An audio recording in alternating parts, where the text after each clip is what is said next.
What's going on, everybody? Welcome to another episode of Pod Scum. I am, of course, your host, Reckless Rex Ruger. That, of course, is the legendary Freddie Mercury Puppet. We are back with another incredible episode, and before we get to it, as I do every time we do this, I'll address the proverbial elephant in the room. You, of course, have your eyes glued to these magnetic good looks, these luscious blonde rock star locks.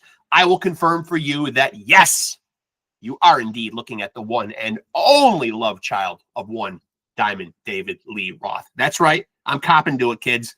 I owe all this to Pops. Now I've shared, I've divulged, we've gotten closer through this exchange, and now we can get down to brass tacks, which, as I said, is another incredible episode. It's what we do, folks, and we ain't about to change it now. So, before my guest gets in here, and I am super stoked to have this young man on, extremely talented, love what he does, incredible, but I must do my obligatory promotional spiel because, kids, as you know, if you have a podcast, you have to pimp it. And of course, the pimp hand, like it is most days, is feeling very strong. So here we go.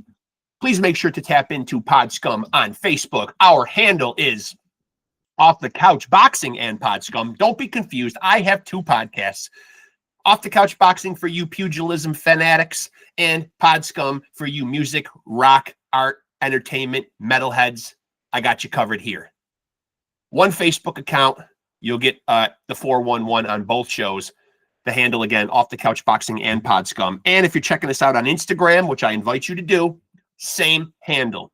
Off the Couch Boxing and Pod Scum. And of course, most importantly, if you're watching here right now, the YouTube channel, lo and behold, Off the Couch Boxing and Pod Scum. I've dumbed it down, folks. I've made me easy to find for you guys and myself. Sometimes I can't find myself. Not that I'm always looking, and not that I always want to find myself. Oftentimes I'm afraid of what I'm going to find, but I digress. I'm easy to find on the social media platform. The podcast is easy to find, if you will. So check us out here if you want the meat and potatoes. Facebook, Instagram, great, but this is where you need to be. And I'll get more down to this later because my guest is here. We ain't going to leave a guest waiting. So let's get down to it. Here we go. Mr. Ayala. Hey, what's How going are you, on? man? Hey, Yeah. how's it going? Go ahead. I'll give you a minute to admire the quaff. It's nice to, I don't know if we've met in person, but it's nice to formally meet you. Yeah, thanks nice for to meet you as wanting well. to do this. Yeah, I appreciate. Yeah, you know what? I think the familiarity is probably because you feel like you're looking at the son of David Lee Roth, and you would be correct. You would be correct. And by the way, man, you have a nice head of hair yourself. Thank you. Yeah. Thank you. Yeah, it's defying gravity. It's part of what I do, I guess. Yeah. And by the way, I was just saying in my little preamble before you got in here, I love what you do. Hey, thanks so much. Yeah. The solo album, absolutely amazing. What you do with the Lemon Twigs, absolutely amazing. I've done so many of these that, and talked to so many musical artists. I kind of like to go back to the beginning because I find a common theme with musical artists is that they grow up in musically abundant households, records playing, maybe parents that are proficient musically. Was this the case for you? Well, I have lived my whole life with my grandparents, and my grandparents do indeed play records around the house. There was always an upright piano in my house, and my grandmother forced me to take piano lessons at a very early age. So I was definitely exposed to music, maybe not in the pop-centric way that the brothers were with their father, Right. But definitely more than others. Now, how did you go and block the hair? There's something right here blocking you. Oh, that's a good. Sorry about that. I was like, show off that beautiful coif. I mean, Oh, come on. That's just the. I mean, you don't have a head of hair like that, dude. And just don't show it off. I mean, for what? Yeah, I got so many things I want to ask you. But so when you meet the brothers Diodario, and again, these guys have nothing to do with making or manufacturing guitar strings. Let's put that on the open right now. Yes. Yeah, they have I'd nothing like to do. Spread the word about that because Yeah. there's a rumor that they do have some sort of affiliation, but they do not. Well, they should at least have an endorsement. It makes sense. It would completely make sense. But how do you come into how do you come into the lives of these young men?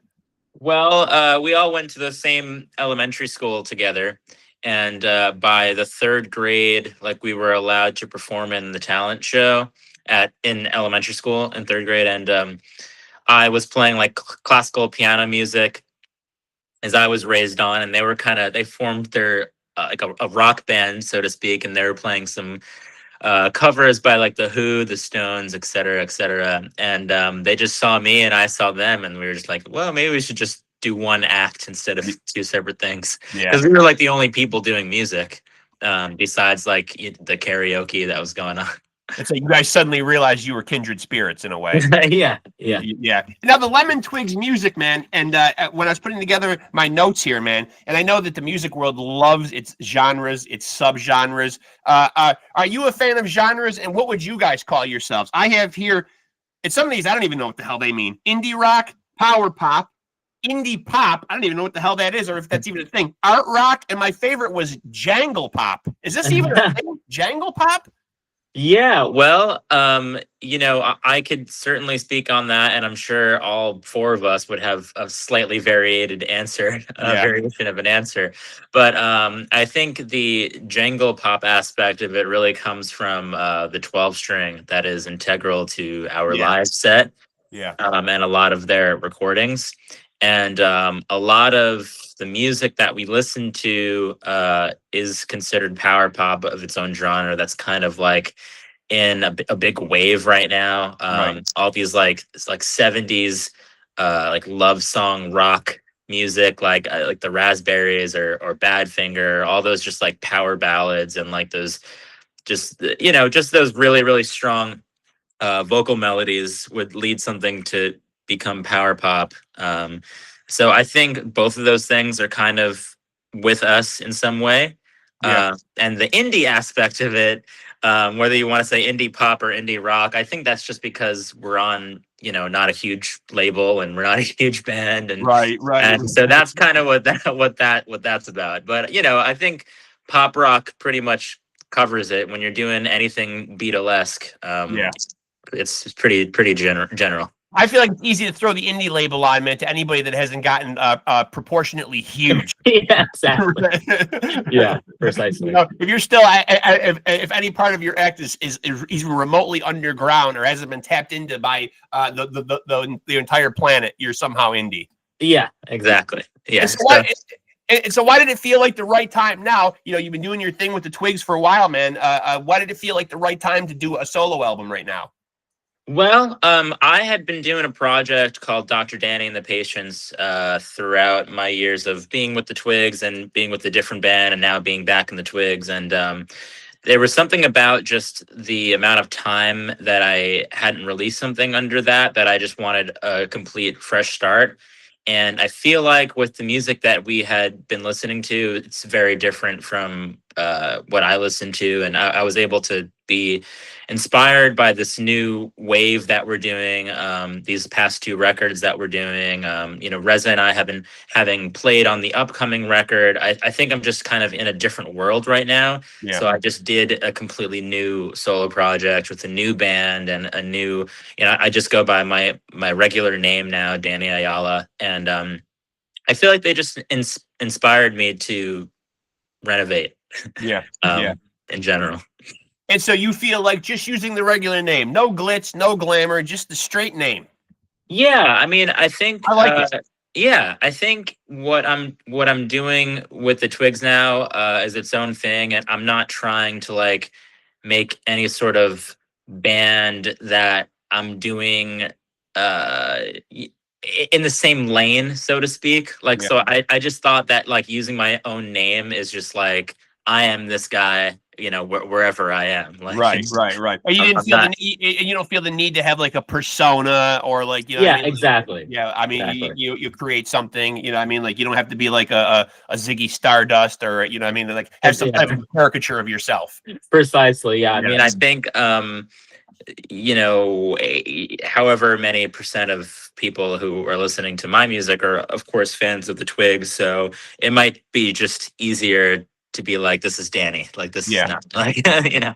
Well, it fits too because there's an honesty and an earnestness like to the songs as well, man. So like I think it behooves the material as well. Yeah, exactly. All the songs on the record do directly pertain to my life, and you know, everyone has the never-ending love story. You know, they write a bunch of records about love, but you know, like you said, it's directly pertaining to me, so might as well go with my name. And that's kind of what I intend to do, is to keep writing literal music, so to speak. Of course, you know, you can get metaphoric about it, but the concepts are real, you know. And what are you trying to say on this album, man? Is there an underlying message? I mean, obviously there's themes of love here, man, but where are we standing on love, man? What's the message that you would like to resonate from this album? Because I feel like all albums, whether or not we actually label them concept albums, I always feel like they're conceptual in nature. The artist is definitely trying to say something. Yeah, definitely. I think taking a look at the title kind of overall makes an overall case for the record, like Only Fools Love Again, just taking what you can from your previous relationships, whether it be, you know, boyfriend and girlfriend, or whether it be brother sister, or whatever, you know, just taking whatever you can from your previous relationships and making some sort of educated decision on, like, can I do this again? Can I put my mind, body, and soul into this again? You know, or is it just worth it to be alone? And some people fortunately, unfortunately, choose to be alone and be, you know, what however you want to call it. But some people, you know, give life another shot, I guess. Yeah. And go out and meet new people and yeah. So I think that's definitely how to describe it best, is just taking what you can from previous relationships and making way with the rest of your life. Yeah. Well, obviously people will put their own interpretation and spin on things. That's what's great about music or whatever. But is there a way we're leaning one way or another? Is there hidden advice in there? What are we saying here? Run from love, run to love? You'll always come back to it eventually. Yeah. Even, you know, on your last breath of loving yourself, you know, you'll always come back to it. I think, or at least hopefully, but you know, life is to be appreciated as much as possible. At least that's what we hope. Yeah, I felt there was positivity in it. Yeah, definitely. By the end, you know, Smile for me. Yeah. It's an upbeat song. Quite again, literal. Marie's my girlfriend. Yeah. So what's the creative process like when you're going to sit down and write music? You know, I tend to see two different demographics here. Are you the creative type that is getting ideas maybe sporadically throughout the day, jotting stuff down, or I know a lot of people hum stuff into their phone, or do you treat it like punching into a job? Do you sit down and say, okay, I'm going to write some music, I'm going to create? No, usually I'm the kind of guy who has a bunch of iPhone memos. Okay. They're all like mislabeled and I have to listen through 50 of them. Yeah. But usually it is like a case where I'll listen to like 10 voice memos and be like, I'm going to do that one today. Yeah. And I just expand upon it. But it's usually like me just humming something super quiet, like on a plane ride or a bus ride into my phone. And I'm like, what am I even doing here? But you know, and then other times it comes out nice. But I wouldn't say that like I sit down at the piano or bass and I'm like, I'm going to write something from scratch. It's usually just like, I'm halfway asleep and I'm like hearing a melody in my head. And if I'm in the hotel room with Brian or Michael, I just go into the bathroom and just like record on my phone this melody and then come back out and go to sleep. And then like a couple of days later, I'll be like, oh, okay, let me do this. Now, do the fellas ever hear any of these melodies and they want to tap them for their own music, or are the two mutually separate? We definitely hear each other creating demos when we're on tour. Yeah. And, we kind of all hear them before they're fleshed out, which is really cool. Like I have a vivid memory of I've Got a Broken Heart, like being written just a humming of the melody into the iPhone, just like a similar thing. So we all kind of see the history firsthand as it's happening, which is cool. What is your involvement in the creative process as far as like the Lemon Twigs? You know, do the brothers take the reins there, or is it collaborative, man? Like, do they allow you into that part of the equation? Yeah, all of their songs are solely written by them. Okay. This upcoming record that we're gonna do, or I think it's their 6th record. Reza and I do play on the record, and it's kind of a thing where like Brian and Michael be like, try to do this kind of vibe or like this kind of thing, and then just do what you want. So I mean, like, there's a little bit of play there with what I'm playing on the bass or what Rez is playing on the drums, but the creative is 100% Brian and Michael. Now, I can hear you coming from a lot of different directions because I have a pretty eclectic taste and I listen to a lot of different stuff. But, and I hate to ask the dreaded, dun, dun, dun, the influence question, man. But where do the influences come from, man? What artists mean a lot to you? Well, it's kind of hard to say, as you mentioned, because I'm in the Lemon Twigs and everyone is like expecting the Beatles and Beach Boys and Raspberries and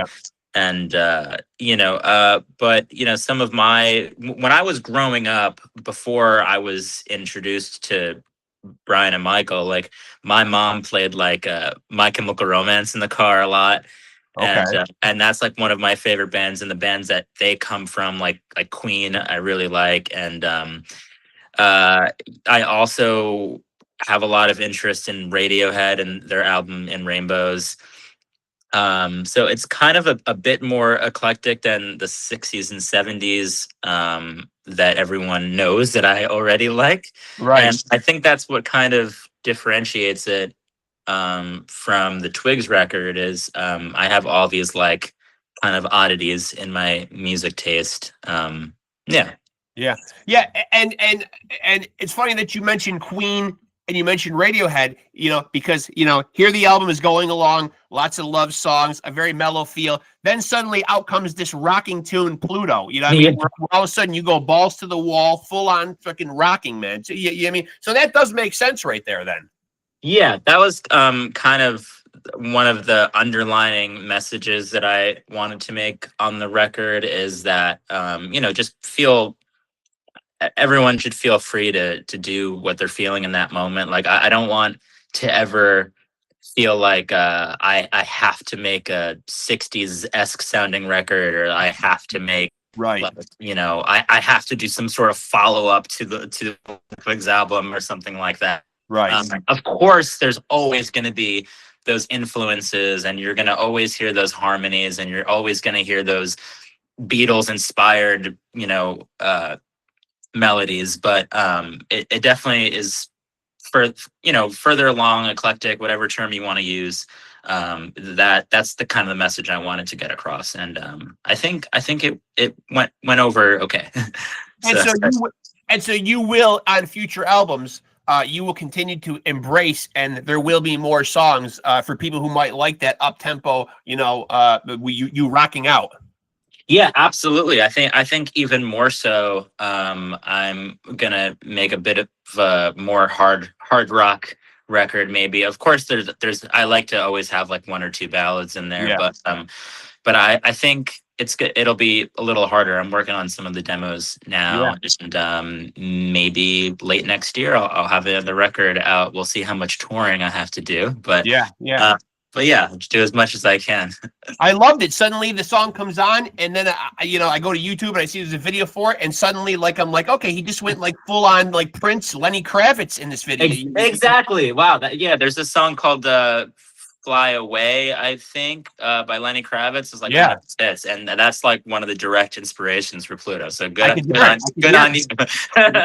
You hit that on the head. And I mean, Prince for me is like, I listen to lots of music, man, but like all my music is here, and then Prince is like, here, for me anyway. I mean, that's my guy right there, man. So, I mean, I feel like I have to do more of a deep dive than I have on Prince. I've done the deep dive on Jackson 5 and Michael Jackson more so, but it's good for me that I still have some stuff to look forward to. Yeah, well, there's a lot there, man. I mean, Prince was incredibly prolific and left behind like 38, 39 albums, something like that. So I mean, He was really rolling them out. And the thing is, and I'll get people sometimes who I'll try to inform or educate on Prince, and they instantly divert to, remembering his pop songs, the 1999s, the Little Red Corvettes, those type of songs. And I try to inform people like, look, this guy could play stuff. This guy could wail on a guitar. This guy wrote and produced all of his albums. And he's got a lot of genres out there. He's got albums that are very jazz influenced and very, very rock influenced and soul influenced. So there's really like a lot there, a lot of stew to dive into. Yeah, absolutely. I mean, I think there's so much to say about the musicality of him. Not discounting anything that Michael Jackson has done, obviously. No doubt. But just the fact that he can really do it all.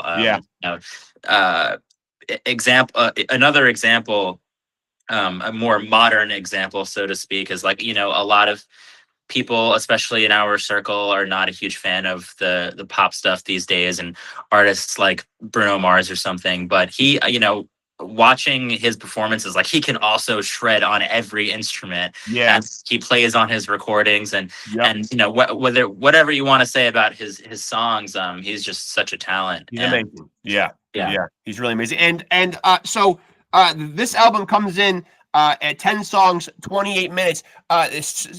Now with attention spans not being what they used to be and people consuming music differently, it's a track by track world. People are making up their playlist. They're taking a song here, a song there. They're not always dropping the needle and listening to an album all the way through. When you're making an album, do you sit around and think, how many songs do I want this to be? How many minutes do I want this to be? Because when I look at albums being reviewed, and I'll do that often when I'm talking to somebody just to find out what they've got currently out and how it's been received. Album reviewers really seem to always bring up how long an album came in at. That seems to be a sticking point nowadays. It's too long. It's not long enough. It went on for too many minutes. Is that something that enters the equation for you? 110%. I definitely thought about it. I think that some of the greatest songs are 2.5 minutes or 3 minutes. I mean, of course, there's incredible 5-minute songs, but again, with 2025 and the attention span, you hit it on the head. But also, from a physical record standpoint, making the album shorter and making it one vinyl increases some of the quality to the record itself, and the fact that you don't need to have two of them also helps. So, for example, on one of the records, Everything Harmony, the previous, there were a lot of songs on both sides. And sometimes when you put so many songs on both sides, it diminishes the quality a little bit. I'm not sure of the exact science of it, but this is what I was told from someone I trust. And so I put 5 songs on each side, and I don't think either side is more than 15 minutes. And then it also is like I decided to do 4 singles and 4 videos, even though I didn't really have to, because I just feel like continuing the news is really important these days. And as much as I'm not so thrilled about social media, like that's kind of how you have to do it. You have to have a post every other day. You have to have a single every other week. And if I could do 8 singles on a record, I would. And honestly, that's probably what I will do next time. Is do even more singles and then release the record. Not so much so where the record isn't a surprise anymore, but but again, like you said, I think that's where music is moving to, and I think that because people are still releasing vinyl and they're still releasing albums, and I think that will inherently. It won't let you replace, like, this is my baby, this is my full project, this is like the thing that is here forever. Like, you think of with some of those amazing albums that are super long, like the White Album or Abbey Road, that are over 50 songs. Like here's my big product. Like, we'll still have that because artists are still making vinyl. So if you need kind of that second uppity, like single, because that's just where we are, that's okay. I'm willing to do it for the greater good. And where do you stand on? Because that's interesting. Because you are seeing artists now, even reverting back to releasing singles or smaller projects, EPs, LPs. Do you have a definitive feeling one way or another how going forward you like to release music? I mean, does an LP work best for you? Do you like putting out a fully realized album? I think it really depends on your collection of songs. Like if you have 4 songs that sound like one thing, and then the rest of your 8 songs that sound like something else, and you want to put together something that sounds cohesive, then you should do an EP and an album. And Yeah. but if you want something like my last record, where you have this like super ballad, and then you have this rocker, and you want to do something that's super eclectic, then you can put all those songs on the record. But I think, again, like, artists have the options to kind of do both, where they can put out single, EP, and then have this like grand deluxe album and put it on vinyl and have it do a whole record show and play your album in full, have a big production behind it. Yeah. I think that is now people have both options. Like, going back to how I mentioned I'm a big My Chemical Romance fan, like, they're doing a tour based on their album, on their big grandiose Black Parade album. They're playing the whole album from start to finish. And they released a single along the way, and they may release another single along the way as they're doing a tour. But they're still projecting, like, okay, this is my big project, and here's how I'm going to keep the news going for myself. So I think that we have both in this day and age, which is nice. And apparently they put on one hell of a theatrical show, like when you go see them live, because I just a couple weeks ago I just had, and you might be too young to remember the old MTV Headbangers Ball, but I had Ricky Rackman on, and he said, "Oh wow, yeah," and I asked him. And he goes back all the way to the 80s. I mean, he owned the legendary Cat House out on Sunset Strip. He knew all those 80s bands. Axl Rose was one of his dear friends. I mean, so he goes back to that scene. And so I asked him the loaded question of all the concerts he's seen. Is there one that stands out that blows his mind? And he said, yeah, just recently, My Chemical Romance was the show that blew me away. That's so sick. Yeah. I was lucky enough to see them 3 times on that tour. Yeah. And every time they blew me away, especially just, him singing the notes that he sings approaching 50 is something that I would strive for. It's incredible. And I'm pretty sure he's probably talking about the same show, right? Because is there a part of it where they kind of strip it down and it's a little more like, Yep. They come out right into the center of the audience, and it's a really small circular stage at the end. And they play their like older hits after playing their album in full, which is like comes back to exactly what I was saying, is that they played their whole album and from start to finish, and it's this huge concept theatrical production. And then they came back and they were like, okay, let's play all of our singles, all of our hits, So it's like that's exactly what I would love to do in the future. That's giving people a show right there, man. Especially nowadays, man, with what people are paying for concerts, man. That's that's delivering to people right there. Yeah. Front row was I think $1,400 for that. I can imagine. And so I want to ask, because having done over 350 episodes, I certainly have had my share of bass players on here. Now I can understand playing the piano, man. Did the bass choose you, or did you choose the bass? Okay, I always find the bass players have come on here and told me that before, that sometimes the instrument chooses them. Obviously, when you're young, sometimes people want to be the front man, or they want to be the guy shredding. The bass isn't always, while vitally important to the music, not always the most glamorous of instruments that draws kids in. How did you get drawn to the bass? Well, as some may know, I was in the Lemon Twigs from the beginning, and then I kind of took a break to play in this other band called Sunflower Bean, and Brian and Michael called me back and was like, hey, do you want to come back in the band? And I was like, sure. And they were like, well, we also play bass instead. At the time I first re-entered the band, I really just had no idea how to play the bass. So from all of 2022, I was really just like a hermit, and just like really just learning how to play the bass for a whole year, like straight. And I could still say like, oh, I've only been playing bass for 3 years or 4 years and whatever, but I really went hard in 1 year. So that's I guess the bass chose me, I suppose. That's what I got asked to do. So now our shows are I guess 2/3 of me playing bass, and then when there's the ballads or the songs that need keyboards, I go ahead and play on the Wurlitzer. And I think it kind of complements the show in a way, because a lot of us are multi-instrumentalists. Yep. So it's more dependent on what the song needs than what our egos want, or what we wanted, like you were saying about wanting to be the front man or wanting to play these guitar solos. It's like, what does this song need? Like, if it were up to me, I would play piano on all songs because is my comfort zone.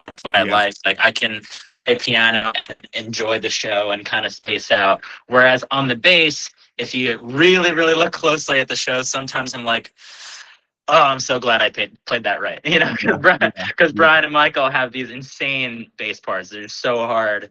So sometimes I'm like, I'd rather play piano. But, you know, going back to what does the song need? Does the song need 2 rockin' jangly guitars, and that means I have to play bass? Then, you know, let's do it. But if I have to come onto piano, you know, now our drummer is also very, very good at bass, and he can play on that. Or Michael can hop on the drums. Like, you know, it's great that all of us can kind of do what. Yeah.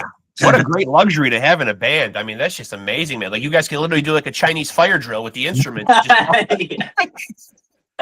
Yeah. And so is there anybody that informs you or that impacts your playing, or is there anybody that you kind of like dig in, like when you are alone with the bass? Is there anybody that you kind of focus in on, or was this just all self-taught? Is there anybody that you're looking at, listening to, studying? It's 100% self-taught. I learned a couple of like Jackson 5 songs, and learned a little bit of theory behind the bass. Like I know music theory pretty well because I went to college for it. So I kind of took that theory and applied it to the bass. I'm like, oh, okay, this is a 4th. Oh, okay, this is a 5th, so on and so forth. Yeah. But really what it was is at the very beginning for Everything Harmony, Brian sent me a couple of videos, 3 of him playing the songs, and they were just like some of the more difficult songs. If you know Only a Fool from Songs for the General Public, Only a Fool song has a ridiculous bass line. So Brian just literally just played it on a video and sent it over, and I just kind of based my technique and my picking style and my fingers all on what I was seeing on that video. Yeah, mimicked it. Other than that, I have no training whatsoever. So it's really just comes from the brothers. Like, Brian is just, you know, is somehow an underrated bass player. I know everyone thinks he's great, but even more so than he is. He's just so unbelievably talented. Yeah, yeah. So he is my teacher. and so when you put out an album, you know, regardless of whether talking about the Lemon Twigs, you know, or especially this solo album, are you a big one for looking online, feedback, criticism? You know, will you go and peruse and take a peek at what people are saying? I always am one to check, for example, my Instagram notifications, or if I happen to be on YouTube and I scroll down and look at the comments. But I think especially at this stage in the game, like the amount of people listening to my music, again, are going to be mostly Lemon Twigs fans. There's not going to be like a ton of extremely negative reviews. Right. Whereas, you know, the bigger you get, then you have some more things to be said by other people. I think if you look at some of the biggest bands and you scroll through the comments, you'll see, oh, they suck, rah, rah. But you're right. But, at this stage in the game, it's like the people who are listening to my record are 80% Lemon Twigs super fans, and you know it'll trickle in that way. So I'm not really like gawking at any nice reviews or taking it personally to any negative reviews. But of course, I'm human, and I read the reviews and I read the comments. And I must say, full disclosure, man, I have to shout him out. I would love to get him on the podcast, man. But I have to shout out that I became immersed in the Lemon Twigs thanks to Justin Hawkins from The Darkness. Wow, that's incredible. We were lucky enough to meet him a few times, and he's so very, very sweet. He's such a nice guy.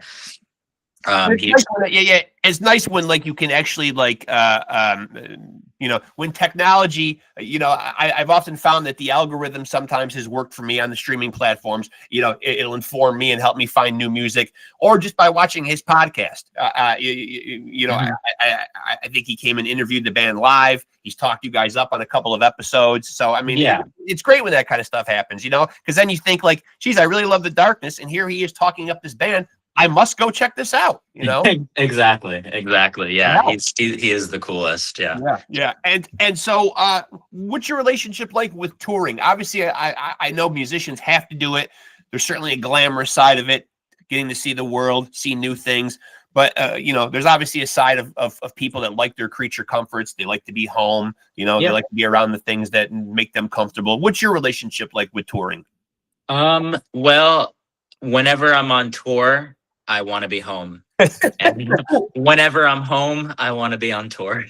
It's pretty much as simple as that. I mean, when I'm home, I keep myself busy enough where like the next tour is right around the corner every time. Yeah. I own a music school called the Nassau-Suffolk Academy of Music. I teach kids on Long Island. I have a business partner. We have 11 teachers. So it's a lot to kind of maintain and to run. So while I'm home, I'm kind of doing that. I do a My Chemical Romance cover band on Long Island as well. Nice. So when I'm home, I'm kind of playing more fun, easy shows where I'm like a front man and just like doing my thing. I am recording my next record. I sometimes attend shows when I'm home. I'm going to go see Chachki tonight in Manhattan. But yeah, I think that I keep myself so busy that the touring is always right around the corner. And then when I'm on tour, I'm always ready to get back, Yeah. So you like to be busy and in multiple projects. I'm always amazed. I talk to a lot of rock and metal musicians, especially on here, and I'm always amazed by these guys that are in 4 or 5 different projects. I'm amazed that they have the time, where they find the time. So you enjoy that type of schedule. Yeah, I mean, it's a blessing and a curse, and it's an enjoyment and also very difficult, because I feel like if I wasn't doing a million things, maybe I could do one thing really, really well. Right. But at the same time, if I wasn't doing a million things, I wouldn't have all the opportunities that I have right now. And if I wasn't getting really good at the bass, maybe I wouldn't still be able to play in the Lemon Twigs. And maybe if I wasn't writing songs, I wouldn't have released this record. So it's like, all these things that I'm doing is for the greater good. But maybe one day in my later years, I kind of settle down and just focus on one thing. What that thing is, I don't know. Right. But yeah, it's definitely a blessing and a curse. Like my days are very, very filled. Yeah. And now here in 2025, man, where we are now in the musical landscape, man, is there an answer in your mind to how often you should be releasing music? Back in the day, I'm 52 years old, so I remember like when a band used to put an album out, and then there'd be a touring cycle, and like you would wait for your favorite band. Maybe it was every 2 or 3 years, that you'd get a new album from them. Is that timeline, still viable? How soon do you think about a follow-up to this album? How quickly would you like to follow it up? And what would you like to be the timeline and the pace for releasing music? I would, in a perfect world, I would love to release my second record around the same time as I did last year. I hope to have it done before the summer and then released at the beginning of the fall in September, perhaps. Okay. I'm also in a band with, musical geniuses, so to speak, where they're putting out like insanely good records every year, and sometimes more than just a record every year. Right. Like they're producing other people's records and they're releasing singles, and they're just like, I strive to be that. So for me, if I can release one record of my own every year, that'll be very, very good. Yeah. And so when you put this solo album together, because as you mentioned, the brothers in the Lemon Twigs are so proficient, are such musical geniuses. Do you go to them for feedback on your solo material? 100%. I mean, on this record, you'll see Brian and Michael have produced 2 of the songs, played on 2 of those songs. They sang harmonies on 5 of the songs, and I could give Brian an arranging credit for 2 or 3 of the songs. Like it's really all over. I definitely look up to them, and sometimes I'll even have a full song written, a full something fully fleshed out, and I'll ask Brian about it, and he'll be like, "Oh, maybe you can make this line shorter, or maybe you can get to the chorus quicker, or whatever it may be." And I not only do I trust him, but it always comes out great. So Yeah, I'm yeah. very, very lucky to have them as friends who are willing to do that with how busy they are, because they're just a mile a minute themselves, and they do really, really good work. So their albums take a lot of time, although you wouldn't think that because they release so much music, but I their know. albums take a lot of time. So I'm very, very grateful that I get any type of constructive criticism or any help with production or anything like that. I'm very fortunate. Now you obviously have an incredible voice. I'm not a musician myself, but I don't even know if I'm using the right word. You have like a falsetto. Is that correct? I mean, Yeah, that's correct. You sing at a high pitch. It's a beautiful sound. Are you a guy that ascribes to any type of vocal care? I talk to a lot of rock and metal guys on here who growl and scream and shout for a living, and I always ask that question because they are putting their voice through a lot. But singing is singing. You're still using your voice as an instrument. Are you a warm-up guy? Are you a guy that ascribes to any type of a routine?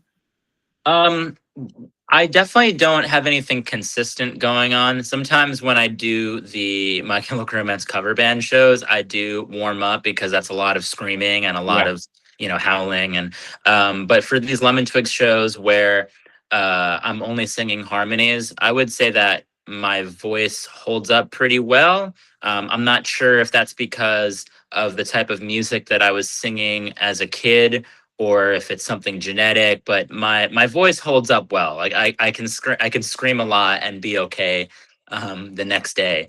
But when I was in middle school and high school, I was listening to like Portugal the Man and MGMT and all these guys who were singing really, really, really high in their register.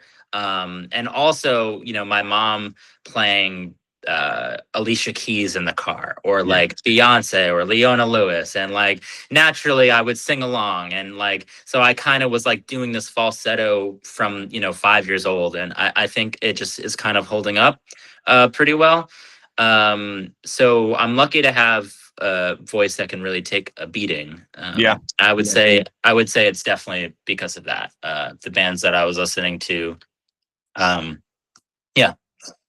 now it sounds like you certainly sound like you had a supportive mom who who immersed you in a lot of great music. Was there anybody though, because the arts as a career is so speculative, such a long shot of making it, was there anybody that was trying to maybe talk you out of it or say, "Hey, Danny, this is a rough road. The success isn't guaranteed." I mean, or was everybody pretty supportive?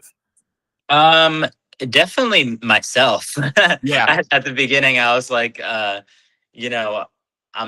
definitely like, Well, you can do what I mean, man. I mean, like you might go to your parent and say, "Geez, I really want to be a singer." And your parents might be like, "Maybe you should get a welding degree to fall back on, or be a plumber." Well, I did go to college, so there wasn't much pushback from my folks when I made that decision because college is college. I mean. Right. I could have, if I wanted to play super safety net, I could have gotten a music education degree instead of like a music composition degree, which is completely useless.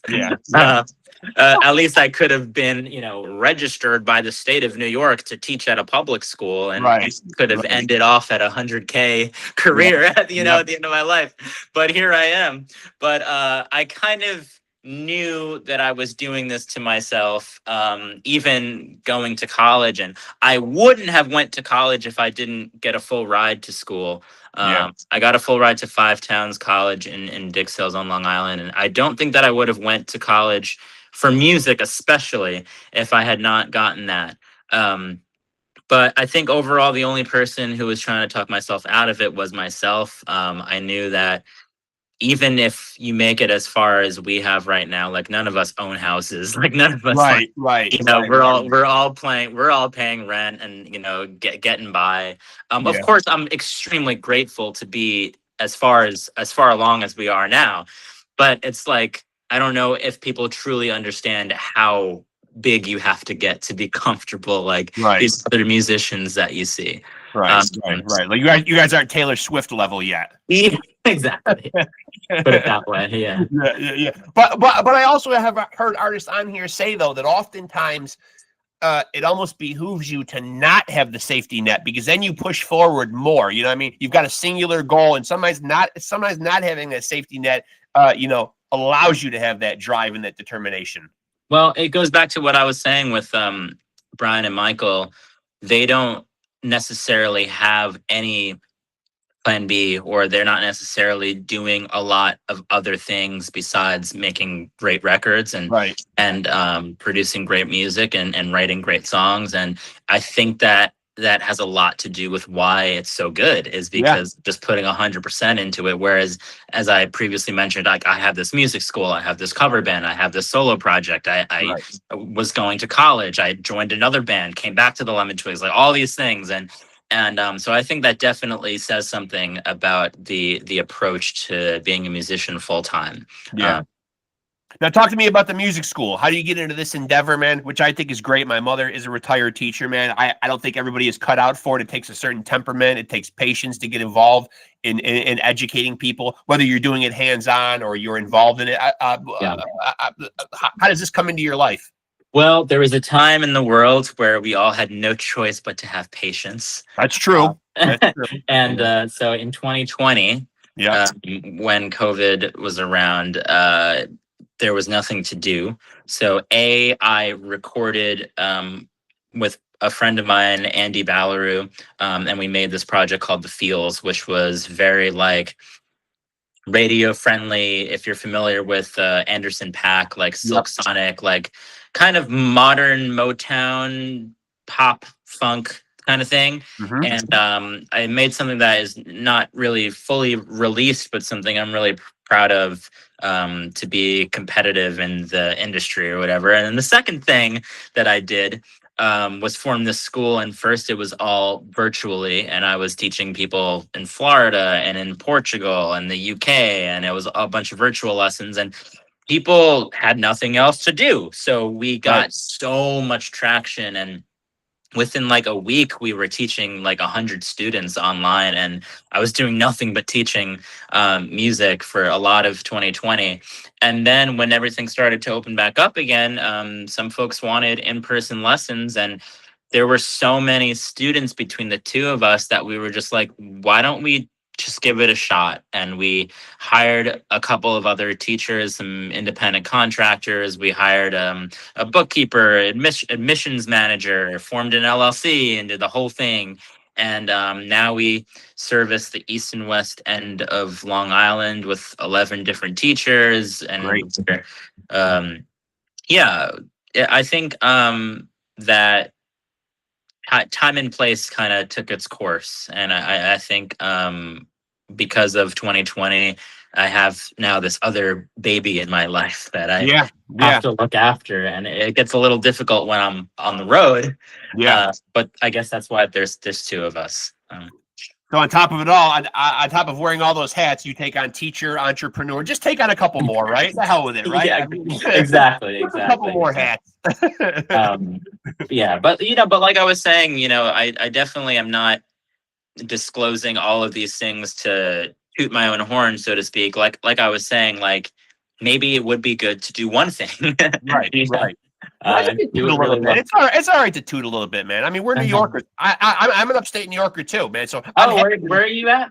I'm in a rural area. So when people ask me that, first of all, usually when I have conversations with people, and the minute I say New York, they instantly want to know what part of the city. And I'm 4 hours from the exciting part of New York. I'm more in the middle of the state, closest to Syracuse. Syracuse. Okay.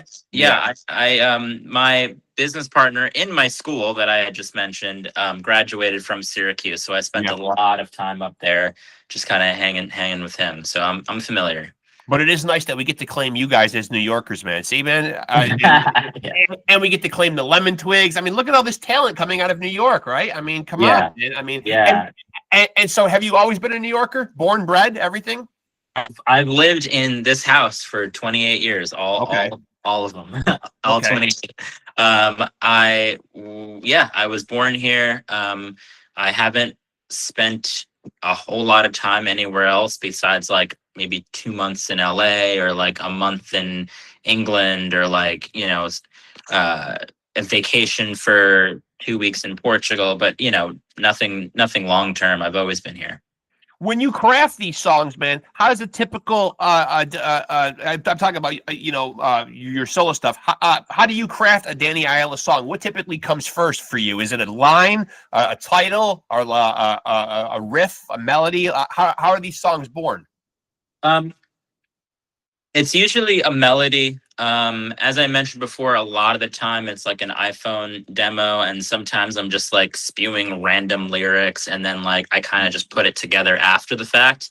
But I would definitely say that my strong suit is not starting something, but finishing something. Okay. And so whenever I have an idea come into my mind, I really try to, whether it be typing lyrics into my notes or humming voice memos, I really try to get that down, because whenever I'm like sitting and going like, I'm going to write a song, like nothing good ever comes out. It's always just like, I get this God sent thing into, just random, completely random. And that's really how it should happen, right? That's really rock and roll. I mean, that spontaneity, like I think is the magic.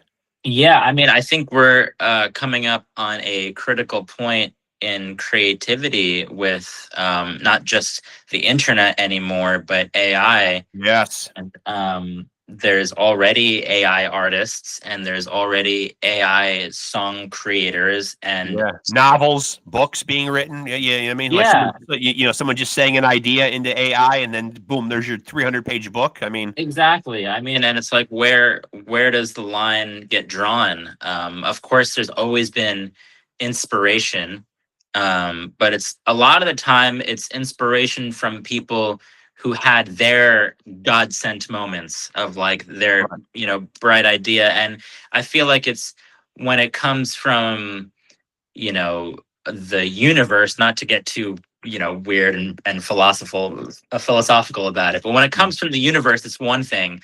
But when it comes from like a generated thing based on like the normality of human life, it's just like,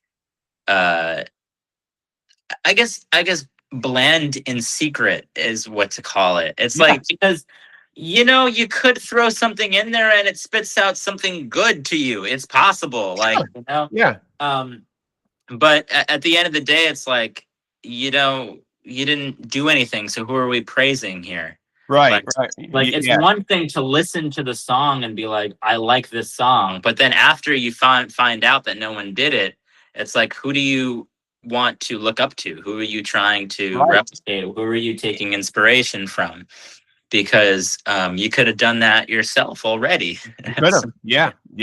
But we've always had these things, like for years. It's just now it's just growing exponentially. Like, I'm sure people said this when the DAW came out, when Logic came out, when Pro Tools came out. They were like, oh, so you're telling me that you don't have to record into the tape machine and record over your own take again? Like, that's bullshit. Like, so I don't have to sing good. You can just make me sound good. yeah. And then eventually everyone accepted that, and it's like, okay, like, we're gonna put all these big artists on the radio, and now you can't really have a big song if you're not tuned up. Like, it just doesn't work. Like, so now it's like universally accepted. So now it's like, as history would have it, eventually this is going to be accepted. And I think it's just going to be a thing where we've always had a differentiation between casual music listeners and really strong diehard music listeners. And there's shows now where you can go and see a light show and listen to your favorite album and have no band playing and no artists playing, and those shows sell out. There's shows you can go to in Las Vegas where there's a hologram of a dead person putting on a show. So I think we kind of already have this, and it's just going to further divide us. I It guess. is. It is. It's going to be divisive. It ultimately will be divisive, man. Because you're right. You will have the diehards, man. Your purists who will not like the way this goes. You know what I mean? And then you'll have like this new generation who it's all they're going to know. So it's going to be the norm to them. Now, when we used to have the existence of record labels in a proper industry and labels putting money behind artists, I feel like that's when we would get these icons. We talked about Prince earlier, or the Madonnas, or the Michael Jacksons. Where do these artists come from now? Are they out there, and where do we find them? Like, do you put any viability in like these shows, like The Voice or American Idol? Like, are you into these as like that's a great question. I think that we still have artists where if you put a lot of money into something, it'll work. I don't want to discount anything that. I'm just thinking of random art like Sabrina Carpenter, for example, or Olivia Rodrigo. I don't want to discount any of their talents or what they can do. They might be amazing musicians. They might be amazing songwriters. But if you put a lot of money into something will happen. And you're going to have people who dislike it. You're going to have people who like it. But if you hear something on the radio every day, or you hear something on your Spotify made for you playlist every day, eventually you're going to take to it. And I think when you put so much into ad revenues and so much into playlistings, and you're putting this music into so many people's ears, like, it will get popular, because that's just how it goes. If you hear a song a lot of times, chances are you're going to like it. Of course, not everything, but chances are you're going to like it. So I think that it's still something to be said where if you put a lot of music into something, it'll work. And other than that, it's there's a lot of niche culties sort of following, not negative connotation on it, where you can get big by really securing a genre and really securing a niche genre. Not to say that the Lemon Twigs are big by any means, but Brian and Michael really overtook the 60s and 70s.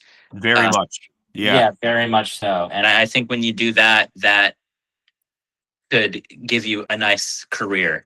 Where there's not like a ton of money putting back to you, but you're just making good material. And unfortunately, that kind of stuff is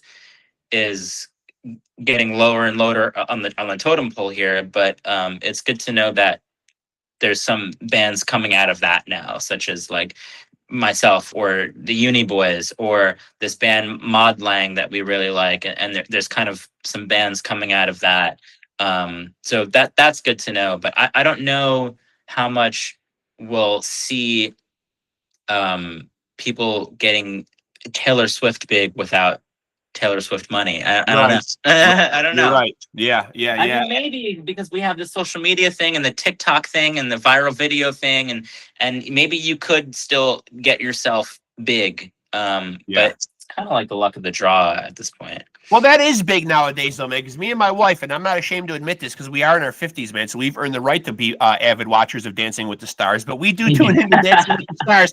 And, you must take the caveat now, stars, because as they're announcing all the celebrities that are going to, and it takes celebrities with a grain of salt, believe me.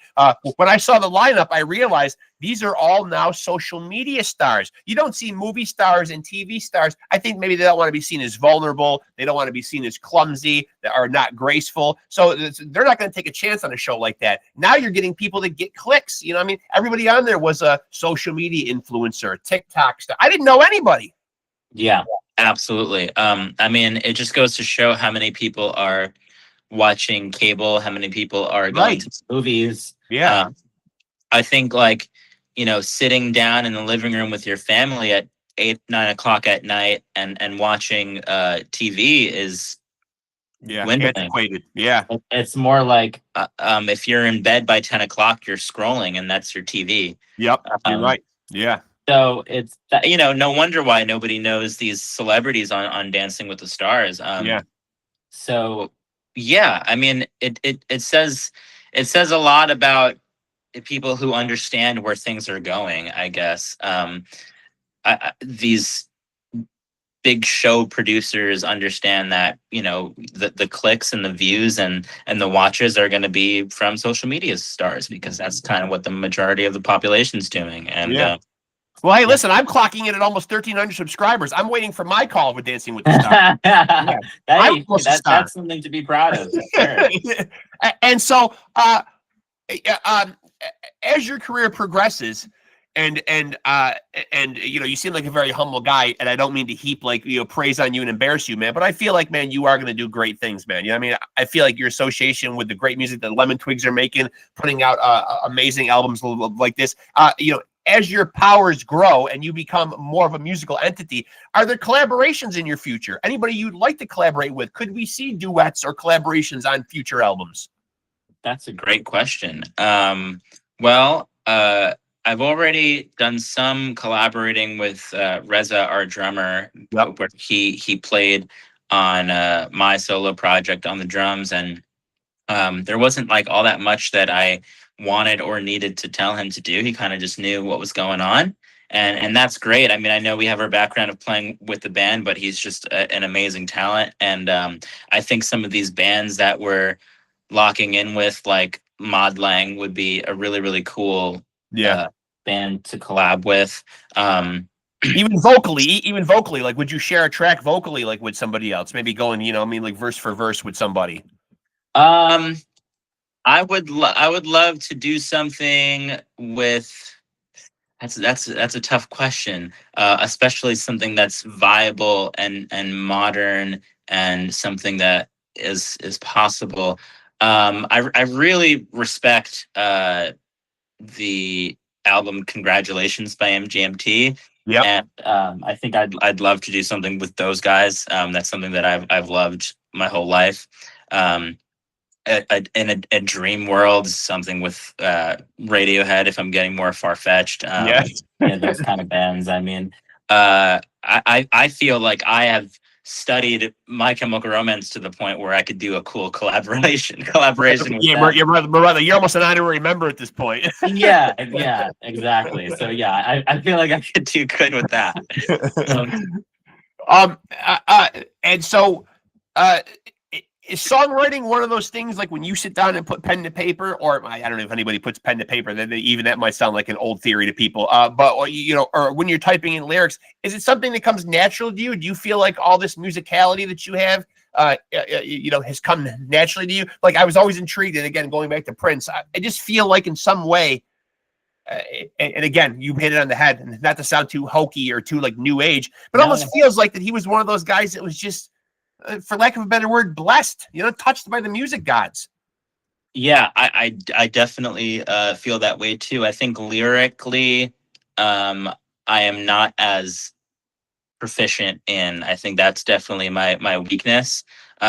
Lyrically, it's kind of like I just spit out randomness, and then I go back and kind of like proofread my story. I mean, I tried to write lyrics in the way where you can read them and you don't have to just sing them, if that makes sense. Like, I try to write lyrics where you can think of it as a conversation or something that somebody would actually say, instead of a lot of, which I'm not discounting it, but some people write music from poems, or they write things that rhyme so well, or something that is extremely organized, where I like to write music or write lyrics where it's just something that I would say to somebody else, something that just feels like a conversation. But that's what I like to do. Does that always happen? Not necessarily. But I would definitely say that that's one of my weaknesses. I think that sometimes melodies come to me very easily. And I think in second place, like my chord progressions, if I put a lot of work into it, I can make a good chord progression. And that's not to say that a simple chord progression isn't great too, because that's also great too. And sometimes I have to stop myself and be like, why don't we just let this one be 5 chords or 6 chords and not the whole thing? Like, and I think that's important, because sometimes you want that simplicity because the words are simple, or you want that simplicity because the message is simple. And Right. I think that kind of goes hand in hand. I'm a big enthusiast of the music going along with the words. Like, I try to have my words land on certain chords, and Sure. but yeah, I would say, lyrics weakness, chord progression maybe a little bit better, but I think melodies, I don't do myself. They kind of just come to me. Right. Right. Now, you're getting back to the teacher thing. Young man or a young woman comes to you here and now in 2025. You know what I mean? How do I advance my music career? How do I get things off the ground, man? It is such a complex business now. It's not is I don't know if it was easy back then. But do you give advice to youngsters, man? What do you tell them? Yeah, advice to further their music career in the sense of, like, they're a songwriter and they want to release their music, or in the sense of they want to get better at their instrument. Like the first of the two. Yeah, I mean, are you seeing a lot of kids nowadays, first of all, who want to get into the arts as a career? You know what I mean? Like, do they want to be like, famous musicians, or do you tend to teach people like more who just want to, master an instrument? Well, I would say, as a school teacher who teaches kids, if I'm being completely honest, 70% of them are being forced to by their parents. Okay, fair enough. A lot of them. Yeah. I would say that, the remainder of the 30% are, at this point, people who are pursuing a specific genre. Okay. I think people who want to go to school for jazz, or want to go to school for classical, or want to go to school to be a session player. I think that is the other 20%. But, I do have those one or two students who are songwriting and who do want to make it in the music industry. And I guess the sad truth is that social media is a big help. But the happy truth is that if you just are extremely confident in your own abilities, like, it only gets better. So you just have to do it a lot. I think music is one of those things where the more you do it, like, that's the only way to learn, really. Like, there's some subjects where if you take enough exams, you'll be good at it. Or there's some subjects where if you read enough books, or if you just associate yourself with the subject, like, you'll be good at it. I think that there's, like, even in teaching music, like, there's a book. If you get really good at the music theory book, you can teach. If you get your public education license, you can teach, like that. But with music, there is no real prerequisite on how to get a record label, or how to get signed, or how to get your song streamed a lot. It's really about how many times you do things and how much is it getting better every time. Yeah. And that goes for your lyrics, it goes for your chords, it goes for your melodies, it goes for, and then these days it goes for how good do your posts look? How good are your music videos? How good is your interactions? Like, but I think just doing everything as much as you can, taking every opportunity, especially at the beginning. Maybe not so much when you're in my position or in Lemon Twig's position. You might want to start thinking about doing one thing. But for now, taking every opportunity that you can get is really good. Doing that open mic night, because the next open mic night's going to be better. Or doing the show that that 5 people are going to be at, because what if the next show there's 50 people there? Right. Going and practicing at your keyboard, because what if it breaks the next day? Any of that. Right. Right. Just taking what you can get, because the world is changing so fast now that you can't be afraid to do things. Like, for my last record, I wasn't afraid in the sense of, like, I'm not gonna make 10 Beatlesque and Beach Boys songs and, just do that, Right, I'm right. going to take some risks, especially if you're, the kids that I'm teaching, they're 12, 13, like take some risks, Yeah, do what yeah, you want to do. yeah, But yeah, yeah, I guess that's all the advice. yeah. So and this usually winds up being one of the harder questions, but I feel like you've got some very definitive, opinions and ideals on music. So I'm going to throw it out there, man. If I'm dropping Danny Ayala on a desert island, what's the desert island album if you can only take one? Oh, man. And I know this is an awful situation. Essentially, this is an album you're going to rot on a desert island with and probably die to, but so make it a good one. Oh, that is very hard. Is there an artist? Is there an artist that comes to mind where if you were going to take someone's whole discography? Yeah. I think that given that very specific scenario of desert island where all hope is lost, it has to be like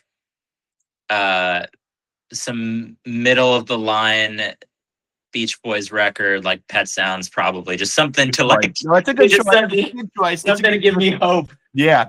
As soon as I heard Beach Boys come out, I thought we were going Pet Sounds. And it seemed logical. It's not going to be Surf's Up. That's no, for sure. No, you're not surfing off this island. That's for sure. Yeah, it's deserted, and as you said, all hope is lost. Yeah, exactly. Yeah. All hope is lost. So it's got to be Pet Sounds. Yeah. And so, what do you have planned for 2026? Or obviously the year's winding down. I imagine things probably slow down a little bit for the holidays. Yeah, definitely. The last few weeks of the year, as far as work goes, is really just going to be me demoing my next record. 2026 is going to be a Lemon Twigs release record. Yep. It's going to be a lot of touring. Mm-hmm. I'm hoping to release my record in September of next year. I am going to be doing a Northeast tour with my solo project, and I'm going to be doing a West Coast tour with my solo project. Great. Let's try to work a Syracuse date or up in this ballpark would be nice. I don't know how far Buffalo is, but far. Okay. What about Ithaca? Ithaca might be a little bit doable. But can we look? All right, I'll ask you this, Danny. Can we look into venues in Syracuse? Sounds like you're the guy. Yeah. Like maybe I'm trying to think. Okay, so check into and I can text you these too. Westcott Theater in Syracuse would be a good one. Okay. Yeah. Okay. Yeah. I mean, it's I'm gonna be up in that area anyway, so but we'll see what we can do. Or my backyard. Yeah. Something there might work because I believe our first show is in Buffalo. Yeah. So maybe the show before that on the way up. Yes. I imagine that Buffalo is up here and Syracuse is somewhere in the middle. Yeah. See, I'm smack dab in central New York proper. So getting down to your neck of the woods in the actual New York City proper is 4 hours that way. Buffalo, 4 hours that way. Okay. Yeah. I see. Yeah. So I'm kind of in no man's land. The armpit of New York, if you will. Fair enough. Well, yes. Yeah, but I have seen a lot of great shows, at the Westcott Theater, and there's a couple other venues that I could probably maybe possibly put on your radar. Great. Well, that would be really nice. Yeah. And so 2026 sounds like shaping up to be I want to ask you about, because I did see you made a lot of videos. Is that a process that you like? Obviously, I go back to the MTV days when we used to come home after school and watch music videos. That doesn't seem to exist. We're watching them on smaller screens now, but they do seem to be a great promotional tool, man. Visualizers or whatever people are calling them nowadays. Obviously, you seem fond of the process. Yeah, I mean, at this stage in the game, my music videos are getting 1,000 or 2,000 views. So I'm not necessarily doing it to turn my career upside down. But that being said, I think especially the next record, I'm going to make it just extremely fun for me to do them and just treat it as some type of pastime instead of something that is like super career centric. Because it's something fun for whatever audience to see and something fun for me to do. So that's why I'll do it. But I think in this day and age, I don't know how many music videos are propelling artists' careers Right. today. Maybe one or two, but Yeah. I don't know. I certainly don't know about it. Yeah. But it is a useful promotional tool at the very least. I mean, because I think sometimes people, can go to the streaming site and listen to music, but sometimes it's nice for them to put a name to the face and actually like see somebody in action, sitting in a piano playing or attempting to tell a story. You know what I mean? Like through the video. You know what I mean? That's always what I remember of videos in the 80s and the 90s. There was always some kind of storytelling involved. You know what I mean? Kind of something to follow along, almost like a 3-minute little vignette or a movie. Yeah, absolutely. Yeah. I think that again, like a video like Pluto, where it was ridiculous. Like I think that's kind of where I'm gonna lean towards, and just make it super fun. I mean, of course, like where there's if I do a video for a ballad, that'll be more of a storytelling vibe, and that a bit melancholy story. But I think I'm gonna be leaning towards the fun music videos. Yeah. And the rocker in me, man, for I'm going along, putting through the album, enjoying what I'm hearing, and then suddenly on comes Pluto, and I'm just like, wow, man, it's a departure from the other song, man. But you put it in a part of the album, man. I mean, like where it just fit, you know what I mean? Like, it changed the tempo of the album, and it made you kind of sit up and take notice. Like, okay, wow, man, we're getting all these great love songs, and suddenly he takks a hard left right here and pulls it off. You know what I mean? That was definitely intentional. Thanks. Yeah. I'm really enjoying the album, man, and really I appreciate you being so generous with your time, man. This was a lot of fun. Stay in touch, man. I would love to do this again. Really fun for me as well. Yeah, thank you so much for having me. Nice to formally meet you. Yeah, my pleasure, man. Stay in touch. We'll do it again, my friend. Definitely. All right. Good talking to you, friend. Thank you. All right, bye. Later. And there he goes, folks. Danny Ayala, super talented young man. And again, I dropped the ball. My podcast skills some days, especially when I got out of work, they're just subpar. I'm going to, full disclosure, man, I didn't ask him the golden question of where people can tap into what he's doing. So I'm going to do it for him, and I'm going to send him a text message and apologize. Danny, if you watch this back, usually I end my episodes when I'm in professional mode and I haven't had a long-ass workday in the healthcare field. And I'm not making excuses.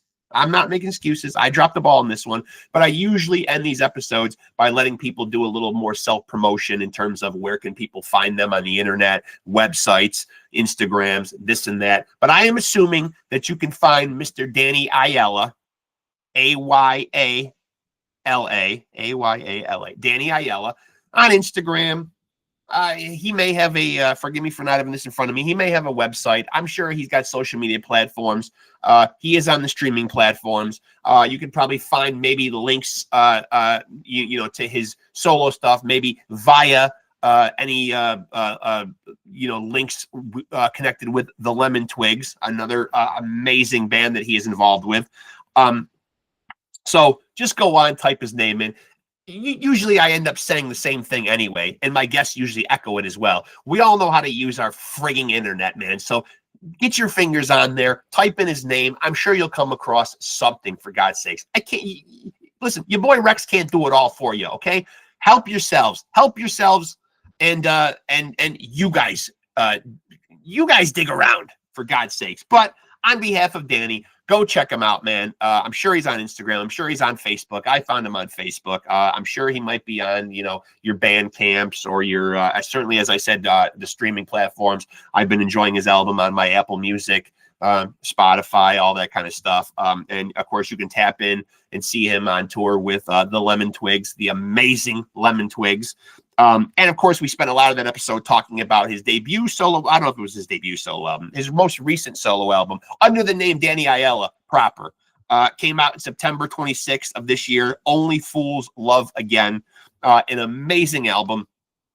Some incredible love songs. A very retro feel, yet also managed to feel very current, fresh, new, and relevant, which is not an easy thing to do.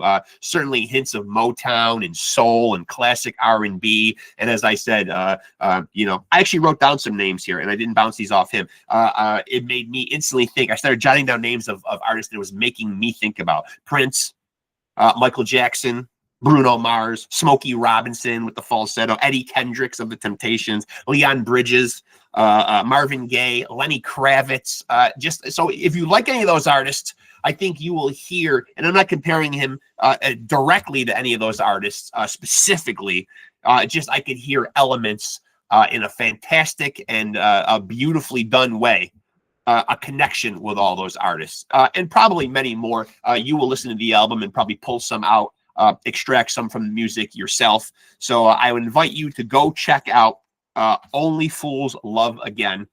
An amazing album. As I said, just came out in September by the incredibly talented Danny Ayala, who also plays bass and keyboards and does some harmonizing, some singing in the amazing band, the Lemon Twigs, which is fronted by Brian and Michael Diodario, an incredibly talented set of brothers from New York. We are claiming them. That's right, man. All this talent, New York.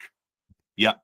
That's right, man. We're staking our claim to the Lemon Twigs, to the Diodario brothers, to Danny Ayala. We're claiming them.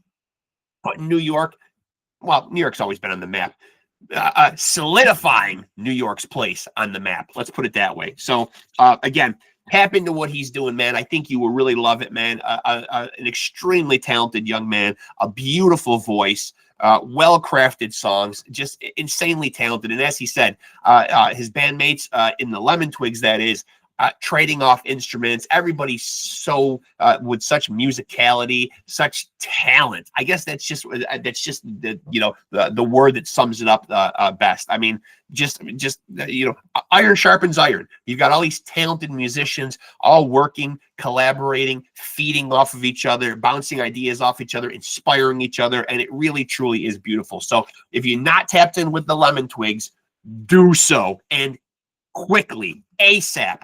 Get to your Spotify, to your Apple Music, to your record store, if those even exist anymore. If you can find the physical product, throw on some Lemon Twigs, sit back and enjoy. And of course, throw on Danny Ayala's latest album, Only Fools Love Again, which is a beautiful album. And I look forward to, well, he said it himself, new music coming in 2026 from both himself, solo, and the Lemon Twigs. So 2026 is already, just with that news right there, already off to an amazing start. Now I'll finish my own promotional spiel. I think I was about 2/3 of the way through it when Danny popped on, so here we go. Make sure to tap into PodScum on Facebook. Our handle, again, is Off the Couch Boxing and PodScum. I got the little boxing show. I got the little music show.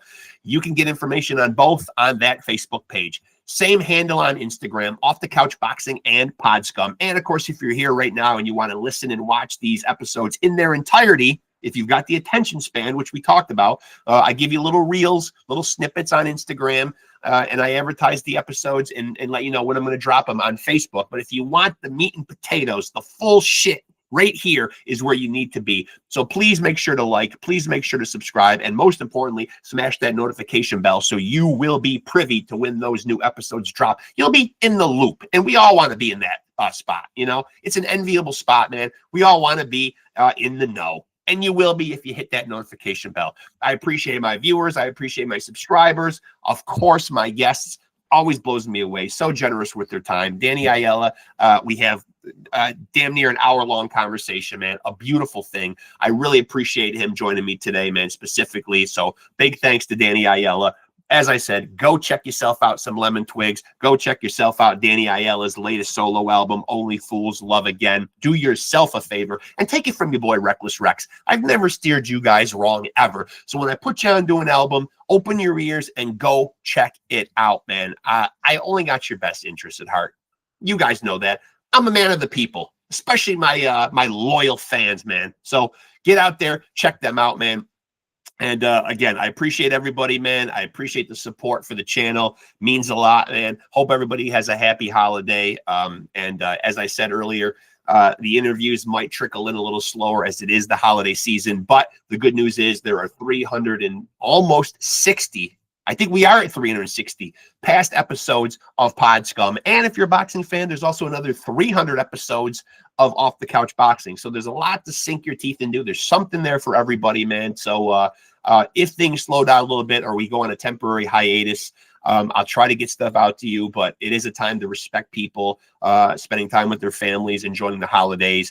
Browbeating and badgering people for interviews is not really my style. So I'm going to do what I can, see who's receptive, but it is a time to really, wind down the year, enjoy time with your loved ones. And then, of course, we will crank it back up in 2026. I got a lot of great interviews that I'm trying to run down, some big surprises, some great stuff that in the works for 2026. And, of course, as Danny said, we've got a new solo album coming from him and new Lemon Twigs. So, listen, 2026, it's going to be a hoot, and I'm all about hoot. So I appreciate you guys. Until we do this again, this is your boy Reckless Rex reminding you to take it easy and keep it sleazy.